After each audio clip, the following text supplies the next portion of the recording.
What's going on, guys? This is Rob, and after looking at our analytics on the trailer breakdown we did for The Matrix 4, you guys really seem to like it. So we're gonna try our hand at some more Matrix content to see whether or not you guys care.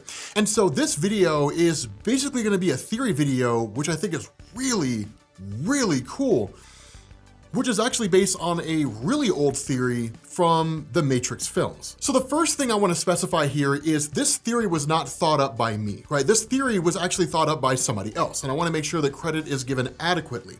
And the theory came from somebody named Tempest on Reddit, who proposed the idea of the Matrix within a Matrix, but building on that theory. Now, those of you guys who have been a fan of the Matrix series for a long time, you guys know this theory is not new. And in fact, it's been around since the Matrix 2, right? The idea that everybody's kind of experiencing what is in effect mass hallucination, right? That the whole idea of Zion and all that kind of stuff, that it's all just a matrix within a matrix, and that Morpheus and Trinity and Neo and seemingly everybody that we saw is all part of this great big ruse that's being perpetrated by the machines. Now, the third film blew that out of the water, right? Because the third film gave us what was in effect the real world. So it basically said, yes, what you're seeing is tangibly real. What you're seeing is actually happening. Here's a cool thing.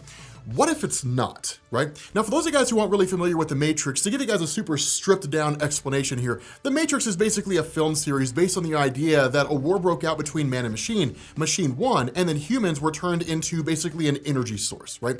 And so humans are grown. They're not really born anymore. They're grown by machines to be plugged into what is in effect a mainframe, and then their energy is just kind of siphoned off as humans grow, right? As we go from a baby into an adult, when we die, we're basically liquefied and fed to the rest of the human race, and the whole system kind of propagates itself. And that the way in which machines keep humanity subdued is by using the Matrix, a computer-generated computer system, basically, that simulates the real world. It had gone through different iterations, and in fact, it's described that way in the first movie, that they had gone through different versions of the Matrix, a kind of perfect utopia that humanity rejected because it was too perfect. And so they had to create a world that was kind of a blend between chaos and harmony. And then only at that point did humanity actually accept it as basically being real. Now, for an explanation beyond that, I invite you guys to check out our video where we did our trailer breakdown, and we basically explained how all that came to be, how the war unfolded, the significance of Neo as the one, and all that kind of good stuff. But here's where the theory comes into play, and it's really cool here.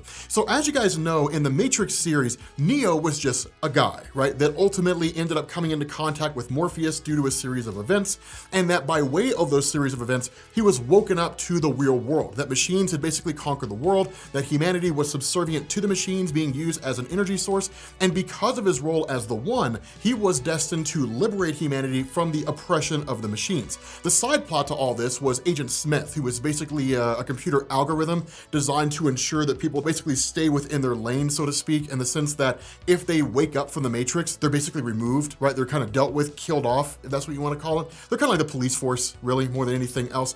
And that basically Agent Smith ended up running awry after being initially defeated by Neo, freed from its programming, and then turned into what was essentially a virus, right? And so Neo basically had to team up with the machines in order to destroy Agent Smith and then keep the Matrix from falling apart.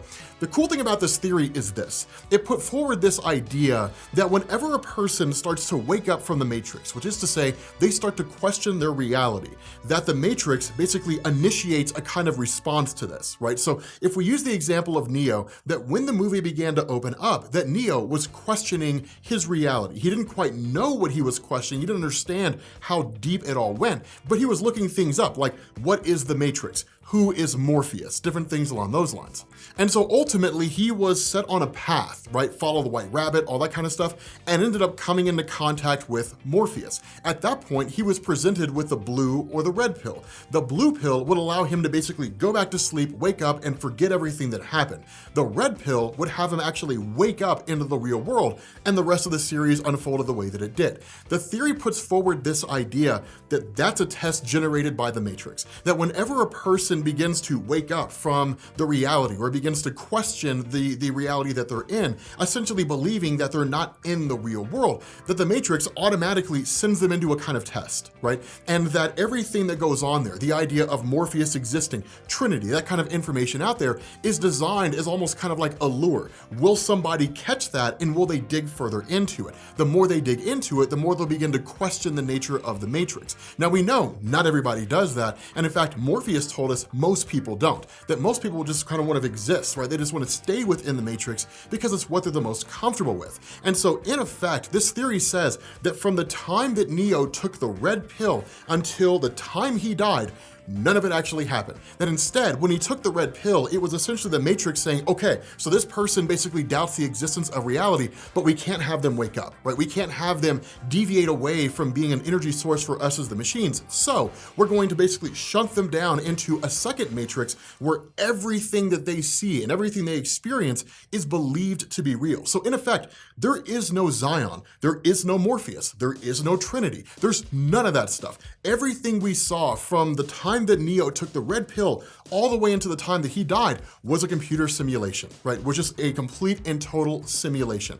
And that in his mind, it basically happened in real time. But in reality, he's just there inside one of his little pods and just being consumed as a kind of energy source. And that when the time comes when he quote unquote dies, that either his mind shuts down as we would expect, or he's basically rebooted, right? His mind is just kind of reset. And then he just sort of continues on with his normal life. And this seems to work because if you look at the idea of the Matrix Resurrections, you don't see Neo as a kid. You don't see him as a child, you see him as a full-on adult. And so it makes perfect sense that if this was an actual tangible theory, right, that this theory is actually what was going on in the Matrix Resurrections, that at the end of the Matrix 3, that the loop has been closed, right? That the whole story about the other versions of the one and all that kind of stuff, that it's all malarkey, it's all nonsense, designed to give him what is in effect a distraction and to give him a purpose so that he can fulfill that purpose. His mind won't question whether or not the Matrix is real anymore because he will have solved that, right? He will have said, yes, the Matrix was not real, and yes, I saved the day,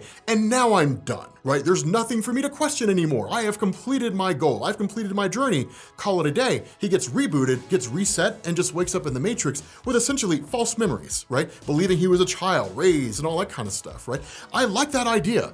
I love this idea. I think it works really well because it would really hit home at this idea that you would have to believe that machines are nothing if not efficient. And I have a hard time believing that the machine empire out there could not foresee something like this, could not foresee the idea that somebody would wake up from the Matrix, possibly because they actually did. Somebody actually did wake up from the Matrix at one point in time. We know from the Animatrix that people have kind of woken up before, right? Like the track runner, the guy who was really fast, he ended up becoming paralyzed and then basically broke free from the control of the Matrix and then actually ran faster than he ever had and then was just shut down, right? We don't know exactly when that takes place in relation to the first Matrix movie, but regardless, it's entirely possible people have actually woken up from the Matrix. And so in order to ensure that doesn't happen, in order to ensure that no crops are lost, as the machine would refer to the humanity as, that what they do is they shuffle them off to a second Matrix so they can live out this whole idea of them saving the world and they can fulfill what the mind desires, which is the Matrix is not real. The Matrix is basically a simulated dream world, that the real world is out there and they can save the day and they can be the hero and then it'll close everything off. The mind will be satisfied. It's like being hungry and then eating, right? Once you're full, you're not hungry anymore. So you call it a day, right? You just leave. It's a great idea. I love this theory. So here's what I want from you guys. I want to know what you guys think down in the comments section, right? Punch holes in this thing. I love it when you guys punch holes in theories, even though you guys do it, even though I never ask you, but you know, it's cool. I know you guys are going to anyway. You guys punch holes in my theories, you know. I put theories out there, put my feelings out there, and you guys just punch holes in them.